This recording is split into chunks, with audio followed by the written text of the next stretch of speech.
FY BCom semester 2 નાણાકીય હિસાબી પદ્ધતિમાં આપણે આગળ ચેપ્ટર નંબર 1 ભણી ગયા, બરાબર, જે હતું ભાગીદારી પેઢીનું કંપનીમાં રૂપાંતરના હિસાબો. એના પછી હવે આપણે ચેપ્ટર નંબર 2 ભણવાનું છે. તો ચેપ્ટર નંબર 2 કયું છે? તો કે કંપની દ્વારા ભાગીદારી પેઢીના ધંધાની ખરીદી અથવા તો પ્રાપ્તિ, અથવા તો એવું કહી શકાય કે ખરીદનાર કંપનીના ચોપડે હિસાબો. હવે આગળનું ચેપ્ટર ભણી ગયા ને એમાં બે જુદી જુદી પેઢી હોય, બરાબર, એ બંધ થતી પેઢીના ચોપડે આપણે હિસાબો લખવાના હતા, બરાબર. હવે આ ચેપ્ટરમાં જે બંધ થતી પેઢીનો ધંધો છે, નવી કંપની ખરીદી લે તો એ નવી કંપનીના ચોપડે આપણે હિસાબો છે એ રાખવાના છે, બરાબર. તો એના માટેના આખું ચેપ્ટર છે, આપણે ચેપ્ટર નંબર 2 છે એ ભણવાનું છે, ખરીદનાર કંપનીના ચોપડે હિસાબો, બરાબર. શરૂઆત કરીએ આપણે પ્રસ્તાવનાથી. તો જોઈએ પ્રસ્તાવના આપણને શું કહે છે?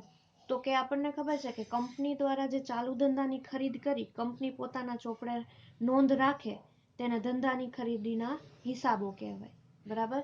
આગળના ચેપ્ટરમાં આપણે જે પેઢી હતી એ પેઢીના ચોપડે હિસાબો રાખતા હતા ને, એમાં માલ મિલકત નિકાલ ખાતું બનાવતા હતા, ભાગીદારી પેઢીના ખાતા બનાવતા હતા, પછી રોકડ ખાતું બનાવતા હતા, પછી નવી કંપનીનું ખાતું બનાવતા હતા, અને પછી જે નવી કંપનીમાં ઇક્વિટી શેર કે અવેજ કઈ આપતા હતા તો એના ખાતા બનાવતા હતા. એનો મતલબ શું હતો? તો કે જૂની જે બંધ થતી પેઢી હોય એના ચોપડે સંપૂર્ણ હિસાબો રાખતા હતા.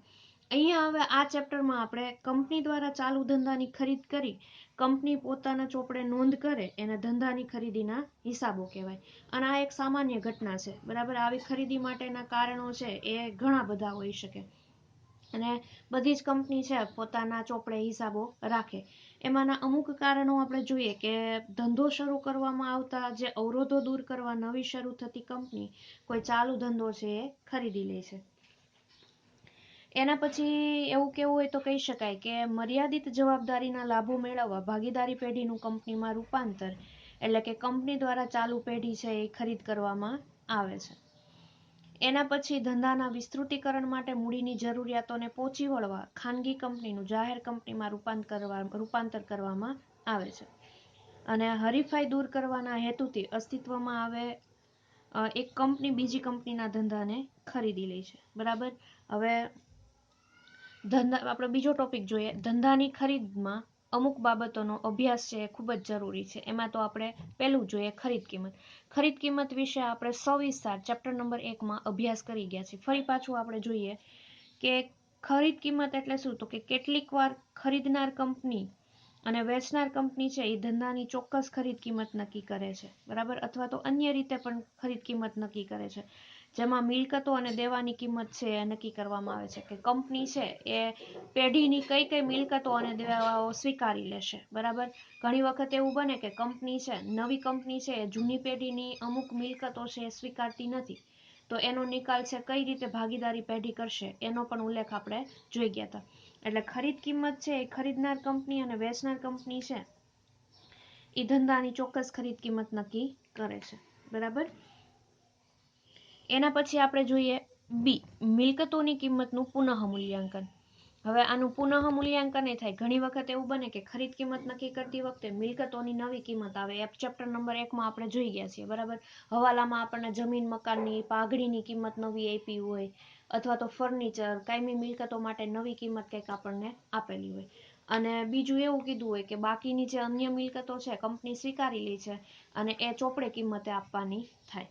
એટલે મિલકતોની કિંમતોનું પુનઃ મૂલ્યાંકન, કે ખરીદનાર કંપની છે એ વેચનાર કંપનીની મિલકતોની કિંમતનું પુનઃ મૂલ્યાંકન કરી મિલકતો છે એ ખરીદી લે છે, જેથી મિલકતો નવી કિંમતે પોતાના ચોપડે બતાવાશે, બરાબર. એના પછી છે સી, વેચનાર કંપનીની જવાબદારીઓ. એટલે કે વેચનાર કંપનીની કેવી કેવી જવાબદારીઓ હોય? તો એના માટે આપણે એક જોઈ લઈએ કે ખરીદનાર કંપની વેચનાર કંપનીની કેટલીક જવાબદારીઓ પણ લઈ લે છે, અને આ જવાબદારીઓ છે ચોપડા કિંમતે કે તેથી ઓછી કિંમતે લેવામાં આવે છે. દાખલા તરીકે લેણદારો છે 5% વટાવે લેવાના છે, તો વેચનાર કંપનીની કંઈક જવાબદારી બને, બરાબર. એના પછી ધંધાની ખરીદ કિંમત. તો ધંધાની ખરીદ કિંમત છે ખરીદનાર કંપની માટે તેણે ખરીદેલ કુલ મિલકતો અને કુલ જવાબદારીઓનો તફાવત ચોખ્ખી મિલકતો ગણાય, અને આ ચોખ્ખી મિલકતોની કિંમત છે ખરીદનાર કંપની વેચનાર કંપનીને ચૂકવે છે. બરાબર. અને ચેપ્ટર નંબર 1 માં આપણે ભાગીદારી પેઢીનું કંપનીમાં રૂપાંતર, એ ચેપ્ટરમાં આપણે આ મુદ્દાનો છે ખાસ અભ્યાસ કરેલો હતો. બરાબર. હવે આપણે અહીંયા માત્ર ભાગીદારી પેઢીના ચોપડે હિસાબો તૈયાર જે કર્યા હતા ચેપ્ટર નંબર 1 માં, હવે આપણે બીજા પક્ષકાર તરીકે એટલે કે આપણે જે કંપની છે નવી કંપની, એના ચોપડે આપણે હિસાબો રાખવાના છે. બરાબર. એના પછી આપણે ત્રીજો ટોપિક જોઈએ આપણો ધંધાની ખરીદ કિંમતની ગણતરી. બરાબર. એ આપણે જોઈ ગયા છે કે ધંધાની ખરીદ કિંમતની ગણતરી છે એ બે રીતે નક્કી કરવામાં આવે છે. એક તો ચોખ્ખી મિલકતોના આધારે અને બીજું અવેજ પદ્ધતિના આધારે. જે ચેપ્ટર નંબર 1 માં આપણે ખાસ બહુ સવિસ્તારથી ચોખ્ખી મિલકતોના આધારે કઈ રીતે ગણતરી થાય અને અવેજ પદ્ધતિએ કઈ રીતે ગણતરી થાય એ આપણે ચેપ્ટર નંબર 1 માં ખાસ જોઈ ગયા છે. ફરી પાછું અહીંયા રિવિઝન કરીએ. બરાબર. અહીંયા જો એક વાત કહી દઈએ કે ધંધાની ખરીદ કિંમત છે આપણે ચેપ્ટર નંબર 1માં જેમ વર્કિંગ નોટ નંબર 1 ચોખ્ખી મિલકતની ગણતરી, વર્કિંગ નોટ નંબર 2 ખરીદ કિંમતની ગણતરી એ રીતે કરતા હતા. અને વર્કિંગ નોટ નંબર 3 પાઘડી કે મૂડી અનામત, જો ચોખ્ખી મિલકત અને ખરીદ કિંમત વચ્ચે કઈ તફાવત આવે તો પાઘડી કે મૂડી અનામત ઉદ્ભવે. બરાબર. એ જ રીતે અહીંયા ચેપ્ટર નંબર 2માં ધંધાની ખરીદ કિંમત છે એની ગણતરી કરવાની થશે ચોખ્ખી મિલકતોના આધારે અથવા તો અવેજ પદ્ધતિના આધારે, જે પ્રમાણે આપણને કીધું હોય એ પ્રમાણે. બરાબર. હવે ચોખ્ખી મિલકતોની ગણતરી કરવાની હોય પહેલા આપણે જોઈએ ચોખ્ખી મિલકતમાં કે ચોખ્ખી મિલકતોની ગણતરી કરતા અમુક બાબતો આપણે ધ્યાનમાં રાખીશું. જેમ કે મિલકતો અંગે આનો ઉલ્લેખ આપણે ચેપ્ટર નંબર 1માં સવિસ્તાર ભણી ગયા છે, પણ ફરી પાછું આપણે રિવિઝન કરી નાખીએ. તો ચોખ્ખી મિલકતોની ગણતરી કરતા ધ્યાનમાં રાખવાની વિગતો છે એમાં મિલકતો અંગે આપણે કંઈક જોઈએ કે કાલ્પનિક મિલકતો ગણતરીમાં લેવાશે નહીં. બરાબર. દાખલા તરીકે જાહેરાત ઉપલબ્ધ ખાતું હોય, નફા નુકસાન ખાતાની ઉધાર બાકી હોય, એવી મિલકતો છે એ ગણતરીમાં લેવાશે નહીં. એના પછી બીજું જોઈએ કે જ્યારે કોઈ મિલકત લેવાની નથી તેવી સ્પષ્ટ માહિતી આપવામાં આવી હોય ત્યારે તે મિલકત લેવાશે નહીં. બરાબર. એના પછી પેટન્ટ, ટ્રેડમાર્ક, કોપીરાઇટ, ફ્રેન્ચાઇઝી વગેરે બજાર કિંમતે લેવાશું, પરંતુ જો બજાર કિંમત આપેલી ના હોય તો ચોપડી કિંમતે લેવી પડે. એના પછી ચોથું કીધું છે મિલકતો અંગે કે જો મિલકતની બજાર કિંમત ના આપી હોય તો ખાસ અનામતો અને જોગવાઈઓ જે તે મિલકત સાથે જ ખરીદાશે. દાખલા તરીકે દેવાદારો અને ધાલખાદ અનામત, યંત્રો અને યંત્ર ઘસારા ફંડ વગેરે. બરાબર. એ જ રીતે આપણે જોઈ જઈએ કે જવાબદારીઓ અંગે કે જવાબદારી માટે એવું કીધું છે કે જ્યારે ખરીદનાર કંપની સમગ્ર ધંધો ખરીદતી હોય ત્યારે વેચનાર કંપનીના ડિબેન્ચર સહિતના બધા જ દેવા છે એ કુલ ખરીદેલ મિલકતની કિંમતમાંથી બાદ કરવામાં આવશે. એના પછી આપણે બીજું જોઈએ provident fund, staff pension fund, કામદાર નફાભાગ ફંડ વગેરે દેવા ગણાશે. ત્રીજું જોઈએ કે જ્યારે કોઈ દેવા માટે ખરીદનાર કંપની અલગ ચૂકવણી કરતી હોય ત્યારે તે દેવું કુલ મિલકતોમાંથી બાદ કરાશે નહીં. દાખલા તરીકે વેચનાર કંપનીના લેણદારોને ખરીદનાર કંપનીના 6%ના ડિબેન્ચર આપવામાં આવે. અને ચોથું જોઈએ કે કામદાર અકસ્માત વળતર ફંડ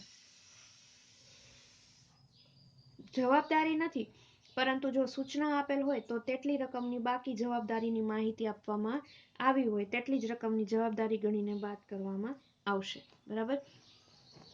એના માટે આપણે ટેક્સમાંથી તમારે જો કે આ ચોખ્ખી મિલકતો અંગે અને જવાબદારીઓ અંગે આપણે ચેપ્ટર નંબર 1માં બહુ વ્યવસ્થિત રીતે ભણી ગયા હતા અને લખાવેલું છે. છતાં પણ આના માટે તમારે લખવું હોય તો લખી શકાય. ફોકસ કરીએ આના ઉપર. બરાબર. અમુક બાબત તમારે નોંધવી હોય તો નોંધી લેવાય.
બરાબર. આ થઈ ગઈ ચોખ્ખી મિલકતો માટે. એના પછી હવે જોઈએ આપણે અવેજ પદ્ધતિ માટે. તો અવેજ પદ્ધતિ માટે આપણને ખબર છે ચેપ્ટર નંબર 1 માં આપણને બહુ સરસ રીતે ભણી ગયા છે કે આ પદ્ધતિ મુજબ ખરીદનાર કંપની છે એ વેચનાર પેઢીની લીધેલી મિલકતો તેમજ દેવા પેટે અવેજ તરીકે કેટલાક શેર, ડિબેન્ચર્સ તથા રોકડ છે એ ચૂકવે છે અને એ જણાવવામાં આવે છે. આમ ખરીદનાર કંપનીએ આપેલ શેર, ડિબેન્ચર્સ તથા રોકડનો સરવાળો જે કરીએ અને જે રકમ આવે એને અવેજનો સરવાળો કહેવાય અને એને આપણે ખરીદ કિંમત ગણવામાં આવે છે.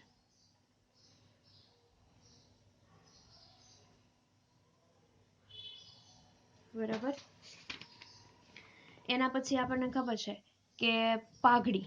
તો પાઘડી માટે આપણને ખબર છે કે જો ધંધાની ખરીદીમાંથી પાઘડીની કિંમત આપવામાં આવેલ ના હોય તો કુલ ખરીદ કિંમતમાંથી કુલ ચોખ્ખી મિલકતોની કિંમત બાદ કરી પાઘડીની કિંમત મેળવવામાં આવે છે. એટલે કે પાઘડી બરાબર ધંધાની ખરીદ કિંમત જો વધારે હોય તો ધંધાની ખરીદ કિંમત માઇનસ ચોખ્ખી મિલકત કરીએ એટલે પાઘડી ઉદ્ભવે. આ આપણે પહેલા યુનિટમાં લખાવેલું છે. એના પછી મૂડી અનામત.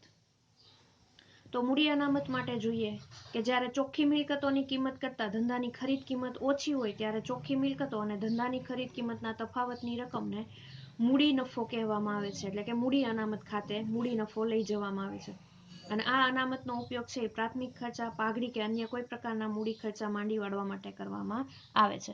એટલે આના માટેનું સૂત્ર થશે કે મૂડી અનામત બરાબર ચોખ્ખી મિલકતો માઇનસ ધંધાની ખરીદ કિંમત. બરાબર. એ આપણને ખબર છે. હવે આપણો જે મેઇન પોર્શન શરૂ થાય છે દાખલા માટેનો કે ખરીદનાર કંપનીના ચોપડે શરૂઆતની આમ નોંધો. બરાબર.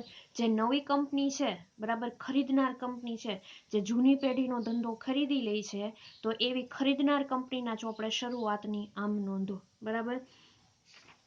અહીંયા 3 જેટલી આમ નોંધ છે એ 3 આમ નોંધ છે હરેક દાખલામાં કરવાની થશે. જોઈએ આપણે ડાયરેક્ટ ટેક્સ્ટ બુકમાંથી. ખરીદનાર કંપનીના ચોપડે શરૂઆતની આમ નોંધો. જોઈએ એમાં મિલકતો અને જવાબદારીઓની ખરીદી અંગે તથા ખરીદ કિંમતની ચૂકવણી અંગે ખરીદનાર કંપનીના ચોપડે નીચે પ્રમાણે આમ નોંધો પસાર કરવામાં આવે છે. બરાબર. એમાં પહેલી આમ નોંધ થશે ધંધાની ખરીદ ખાતે ઉધાર તે વેચનાર પેઢી ખાતે જે કાંઈ રકમ હોય એ. બરાબર. આમ નોંધ શું થશે તો કે પહેલી આમ નોંધ એવી કરવામાં આવશે ધંધાની ખરીદ ખાતે ઉધાર તે વેચનાર પેઢી ખાતે. બરાબર. અને બાબત જેમાં આપવું હોય તો આપી શકાય કે ધંધાની ખરીદી અંગેની નોંધ ખરીદ કિંમત અંગે. બરાબર. એના પછીની બીજી નોંધ થશે કે ખરીદેલ મિલકતો ખાતે ઉધાર તે ખરીદેલ જવાબદારીઓ ખાતે અને તે ધંધાની ખરીદ ખાતે. બરાબર. બીજી આમ નોંધ શું થશે તો કે ખરીદેલ મિલકતો ખાતે ઉધાર તે ખરીદેલ જવાબદારીઓ ખાતે અને તે ધંધાની ખરીદ ખાતે. બાબત જે નક્કી કરેલ કિંમતે ધંધાની મિલકતો અને જવાબદારીઓ ખરીદી તેની નોંધ. બરાબર. એના પછી ત્રીજી આમ નોંધ એવી થશે વેચનાર પેઢી ખાતે ઉધાર તે શેર મૂડી ખાતે, તે ડિબેન્ચર ખાતે અને તે બેંક ખાતે. બરાબર. ત્રીજી આમ નોંધ તો કે વેચનાર પેઢી ખાતે ઉધાર. જો અહીંયા પહેલી આમ નોંધમાં વેચનાર પેઢી જમા થયું હતું. બરાબર. હવે એ ઉધાર થશે અને એના બદલામાં જે અવેજ આપ્યો હોય તે. તો વેચનાર પેઢી ખાતે ઉધાર તે શેર મૂડી ખાતે, તે ડિબેન્ચર ખાતે અને તે બેંક ખાતે. બરાબર. બાબત જે તો કે ખરીદ કિંમતની ચૂકવણી શેર, ડિબેન્ચર તથા બાકીની રકમનો ચેક આપી કરી તેની નોંધ. આ 3 આમ નોંધ છે એ મોસ્ટ આઈએમપી આમ નોંધ છે. બરાબર. હરેક દાખલામાં આ 3 આમ નોંધ તો થશે જ. બરાબર. પછી વિશેષ આમ નોંધ પણ થાય. દાખલા તરીકે શેર જપ્તી હોય, ક્યારેક શેરના બાકી નાણાં મંગાવવાના હોય તો એ ઓલરેડી તમે અભ્યાસ કરીને આવ્યો છો 12મા ધોરણમાં. બરાબર. તો એ આમ નોંધ લખાવવાની કાંઈ જરૂર નથી. છતાં પણ આપણે જોઈશું. પણ આ આમ નોંધ છે ખરીદનાર કંપનીના ચોપડે શરૂઆતની આમ નોંધો એ મોસ્ટ આઈએમપી છે. બરાબર. આને લખવી હોય તો લખી શકાય. આના ઉપરથી જ આપણા બધા દાખલા થશે. તો આના ઉપર ફોકસ કરીએ અને આ આમ નોંધ છે એ લખી લ્યો.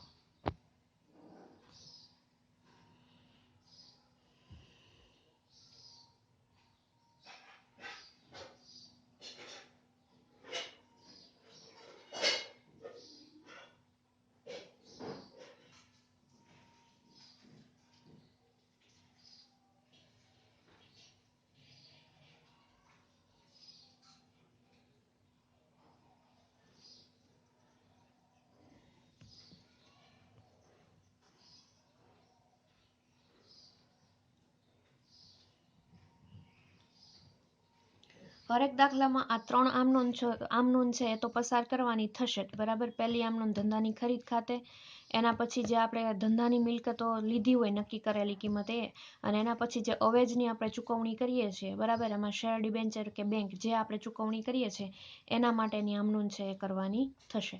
એટલે આ આમનોંધ છે એ મોસ્ટ આઈએમપી આમનોંધ, બરાબર. ખરીદનાર કંપનીના ચોપડે શરૂઆતની આમનોંધો.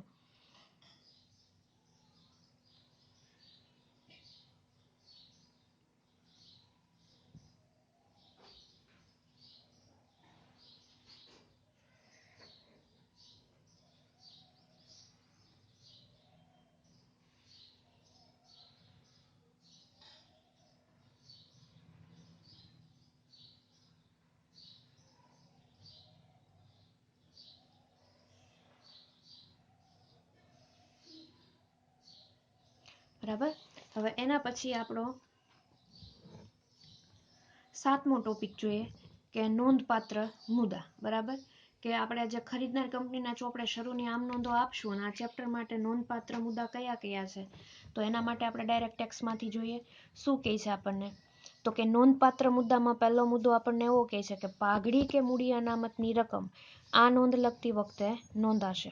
જો જમા બાજુની રકમોનો સરવાળો ઉધાર બાજુની રકમોના સરવાળા કરતાં વધુ હોય તો તફાવતની રકમ પાઘડી ગણાશે, પરંતુ જો ઉધાર બાજુની રકમોનો સરવાળો જમા બાજુની રકમોના સરવાળા કરતાં વધુ હોય તો તફાવતોની રકમ મૂડી અનામત ગણાશે, બરાબર. આ પહેલો મુદ્દો થઈ ગયો. એના પછી બીજો એવું કીધું છે કે જો શેર પ્રીમિયમ આપવામાં આવ્યા હશે તો પ્રીમિયમની રકમ છે એ શેર પ્રીમિયમ ખાતે જમા કરવામાં આવશે, બરાબર. એના પછી ત્રીજો મુદ્દો આપણને એવું કહે છે કે જો શેર બજાર કિંમતે આપવામાં આવ્યા હોય અને તે કિંમત શેરની દાર્શનિક કિંમત કરતાં વધુ હોય તો વધારાની રકમ શેર પ્રીમિયમ ગણાશે અને તે રકમ શેર પ્રીમિયમ ખાતે જમા કરવામાં આવશે, બરાબર. શું કહે છે ત્રીજો મુદ્દો? તો કે જો શેર બજાર કિંમતે આપવામાં આવ્યા હોય અને તે કિંમત શેરની દાર્શનિક કિંમત કરતાં વધુ હોય તો વધારાની રકમ શેર પ્રીમિયમ ગણાશે અને તે રકમ શેર પ્રીમિયમ ખાતે જમા કરવામાં આવશે. તેની આમ નોંધ છે નીચે મુજબ થશે. વેચનાર પેઢી ખાતે ઉધાર તે ઇક્વિટી શેર મૂડી ખાતે અને તે સિક્યુરિટી પ્રીમિયમ ખાતે. સિક્યુરિટી પ્રીમિયમનું બીજું નામ છે શેર પ્રીમિયમ, ત્રીજું નામ છે જામીનગીરી પ્રીમિયમ, બરાબર. આમ નોંધ એ થશે વેચનાર પેઢી ખાતે ઉધાર તે ઇક્વિટી શેર મૂડી ખાતે અને તે સિક્યુરિટી પ્રીમિયમ ખાતે. એના પછી ચોથો મુદ્દો એ થશે કે જો શેર વટાવે આપવામાં આવ્યા હોય તો શેર વટાવની રકમ શેર વટાવ ખાતે ઉધારાશે અને શેરની દાર્શનિક એટલે કે ભરપાઈ ગણવાની હોય તે રકમ કિંમતે શેર મૂડી ખાતે જમા થશે અને એના માટેની આમ નોંધ નીચે મુજબ થશે. વેચનાર પેઢી ખાતે ઉધાર ઇક્વિટી શેર વટાવ ખાતે ઉધાર તે ઇક્વિટી શેર મૂડી ખાતે, બરાબર. આ ખાસ ધ્યાન રાખવાનું કે શેર પ્રીમિયમે બહાર પાડ્યા હોય તો આ આમ નોંધ થશે, વટાવે બહાર પાડેલા હોય તો આ રીતે આમ નોંધ થશે, બરાબર. અને આ ઉપરાંત જાહેર જનતામાં શેર ઇસ્યુ કરવાની આમ નોંધ તથા પ્રાથમિક ખર્ચની ચૂકવણી આમ નોંધ પણ કરવામાં આવે છે અને એ તમે અભ્યાસ ધોરણ 12ના નામાના તત્વો વિષયમાં કાળજીપૂર્વક છે એ ફરી પાછો કરી લેવાનો, બરાબર. આ મુદ્દા છે એ ખાસ ધ્યાન રાખવાના છે. આના ઉપર ફોકસ કરીએ. આ લખ્યું હોય તો લખી શકાય, બરાબર. પ્રીમિયમથી બહાર પાડતા હોય ત્યારે અને વટાવથી બહાર પાડતા હોય ત્યારે.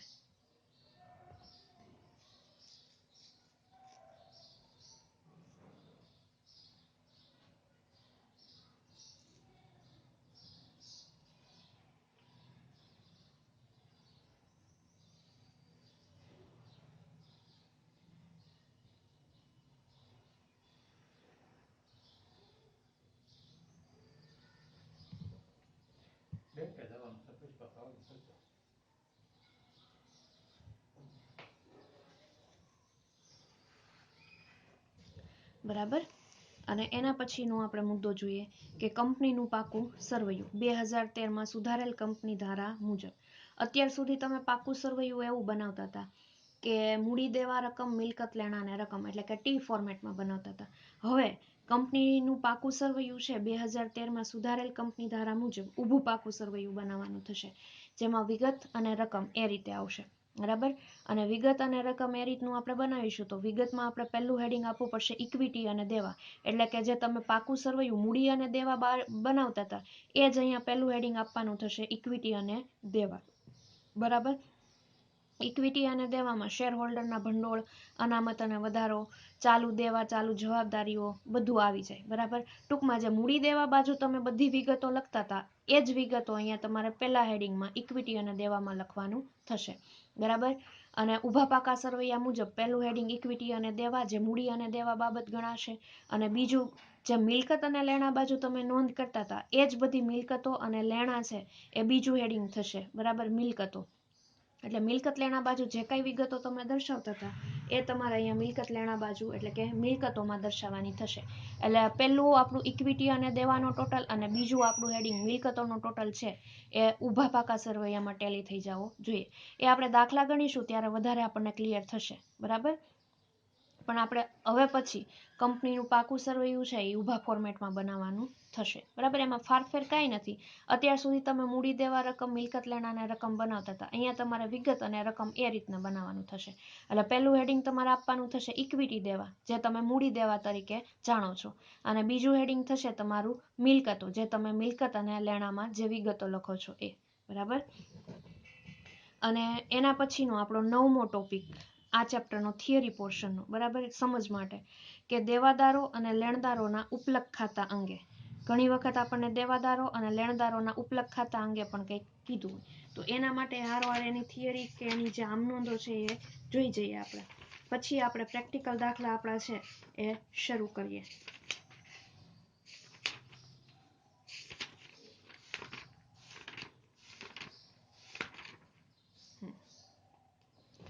જોઈએ આપણને અહીંયા એવું કહે છે કે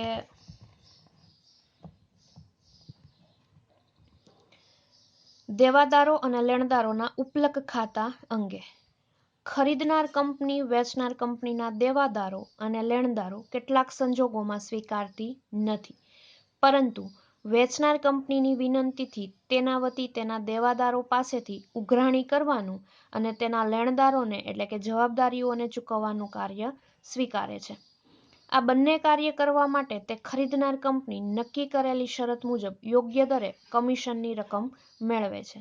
અને ખરીદનાર કંપની દેવાદારો પાસેથી નાણાંની ઉઘરાણીનું કાર્ય કરે છે ત્યારે એમાં અ આપે છે પૂરેપૂરી રકમ વસૂલ થાય છે, બ દેવાદારો પાસેથી ઓછી રકમ વસૂલ થાય છે અથવા તો ધાલખાદ ઉદ્ભવે છે, અથવા તો ક દેવાદારો પાસેથી રકમ વસૂલ કરતા તેમને કેટલીક રકમનો વટાવ પણ આપવામાં આવે છે, બરાબર. પરિસ્થિતિ બ અને ક એટલે કે બ અને ક માં ઓછી રકમ મળે છે અને તે અંગેનું નુકસાન છે એ ખરીદનારે ભોગવવાનું નથી, પરંતુ વેચનાર કંપનીને તેટલી રકમ ઓછી મળે છે તેમ સમજવું.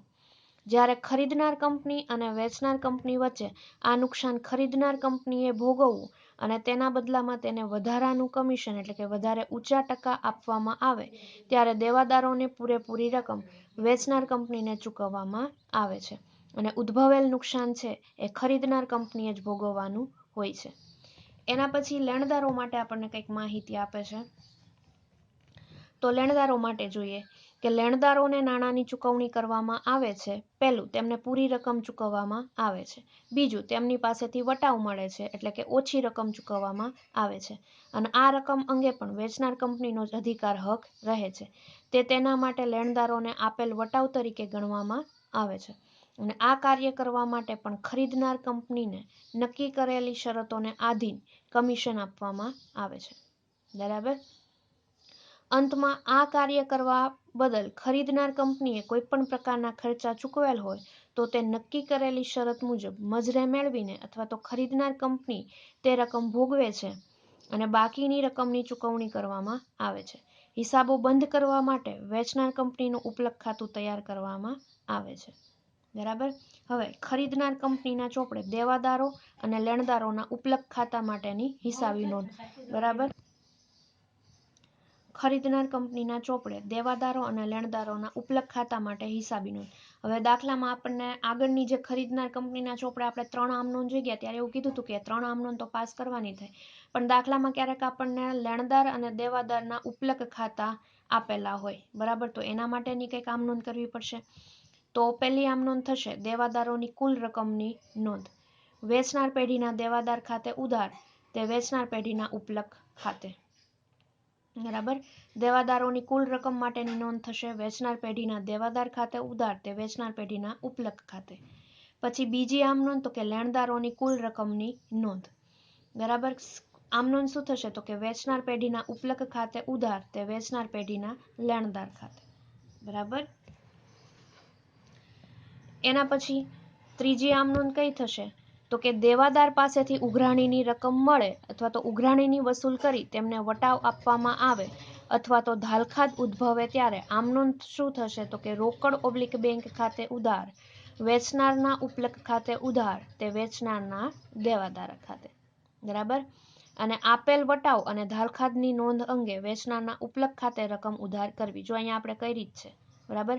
વટાવ આપેલો હોય તો અને ધાલખાદ હોય તો આપણે અહીંયા ઉપલક ખાતે એ રકમ છે નોંધવાની થશે. બરાબર. ત્રીજો હજી વ્યવહાર જોઈ લઈએ. દેવાદાર પાસેથી ઉઘરાણીની રકમ મળે ઉઘરાણીની વસૂલ કરી તેમને વટાવ આપવામાં આવે અથવા તો ધાલખાદ ઉદ્ભવે ત્યારે આમ નોંધ શું થશે તો કે રોકડ ઓબ્લિક બેંક ખાતે ઉધાર વેચનારના ઉપલક ખાતે ઉધાર તે વેચનારના દેવાદાર ખાતે. વેચનારના ઉપલક ખાતે કઈ નોંધ કરવાની કઈ રકમ નોંધવાની થશે તો કે આપેલ વટાવ હોય તો અથવા તો ધાલખાદ ઉદ્ભવતી હોય તો એ રકમ છે એ વેચનારના ઉપલક ખાતે આપણે ઉધારવાની થશે. એના પછી આપણે ચોથો વ્યવહાર જોઈએ. વેચનારના લેણદારોને રકમની ચૂકવણી કરવામાં આવે અને લેણદારો તરફથી વટાવ મળે અથવા તો વટાવ મંજૂર રાખે ત્યારે. બરાબર. ચોથો વ્યવહાર કહે છે વેચનારના લેણદારોને રકમની ચૂકવણી કરવામાં આવે અને લેણદારો તરફથી વટાવ મળે અથવા તો વટાવ મંજૂર રાખે ત્યારે. વેચનારના લેણદાર ખાતે ઉધાર તે વેચનારના ઉપલક ખાતે વટાવની રકમ જે હોય તે અને તે રોકડ બેંક ખાતે. બરાબર. આ થઈ ગઈ ચોથી લેણદારો માટેની આમ નોંધ. એના પછી આપણે પાંચમી આમ નોંધ જોઈએ. શરતોને આધીન કમિશનની રકમ મેળવવાની થાય ત્યારે તો વેચનાર કંપનીના ઉપલક ખાતે ઉધાર તે કમિશન ખાતે. બરાબર. અને છઠ્ઠી આમ નોંધ થશે વેચનારના ઉપલક ખાતામાં તફાવતની રકમ ચૂકવવા અંગે.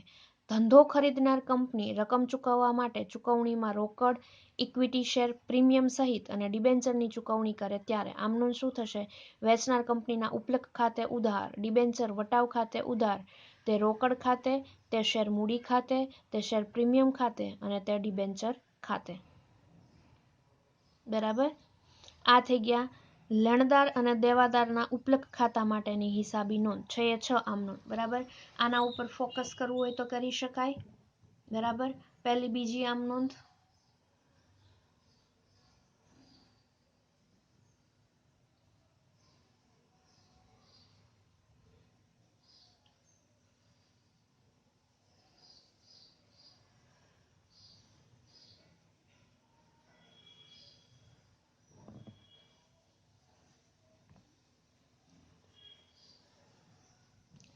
એના પછી 3 થી 6 આમ નોંધ ઉપર ફોકસ કરીએ.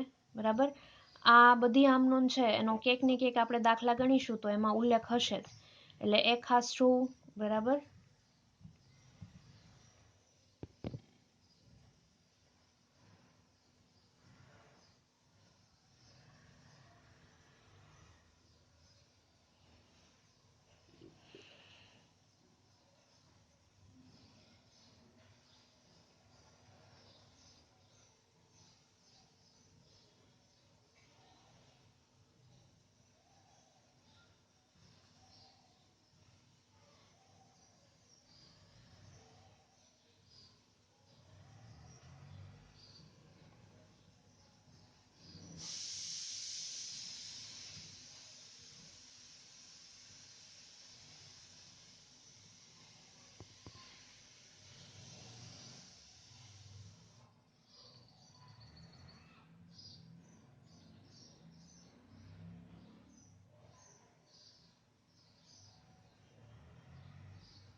બરાબર. આ 6 એ 6 આમ નોંધ છે એ આપણે ખાસ યાદ રાખીશું. આગળની આપણે જે ખરીદનાર કંપનીના ચોપડે 3 આમ નોંધ જોઈ ગયા હતા એ તો આપણે આમ નોંધ છે કમ્પલસરી બધા જ દાખલામાં કરવાની થશે. એના પછી દેવાદારો અને લેણદારોના ઉપલક ખાતા વિશે કંઈક આપણને માહિતી આપેલી હોય તો એના વિશે આપણે આ 6 માંથી આમ નોંધ કરવાની રહેશે. અને ઘણી વખત દાખલામાં શેર જપ્તી અને શેરના બાકી હપ્તા વિશે કંઈ માહિતી આપેલી હોય તો એ આમ નોંધ પણ આપણે કરવાની રહેશે. બરાબર. એટલે અહીંયા આપણા 9 ટોપિક છે એ આપણે પૂરા કરીએ છીએ. અને આવતા નેક્સ્ટ વિડીયો લેક્ચરમાં આપણે ચેપ્ટર નંબર 2 ના જે પ્રેક્ટિકલ દાખલા છે એની શરૂઆત કરીશું. બરાબર. તો એના માટેની એક કન્ડિશન કે જેટલી આમ નોંધો અને આપણે આગળ જે કંઈ થિયરી જોઈ ગયા એ યાદ રાખવી જરૂરી. આમ નોંધ યાદ હશે તો આપણા દાખલા છે એ આપણા માટે સરળ રહેશે.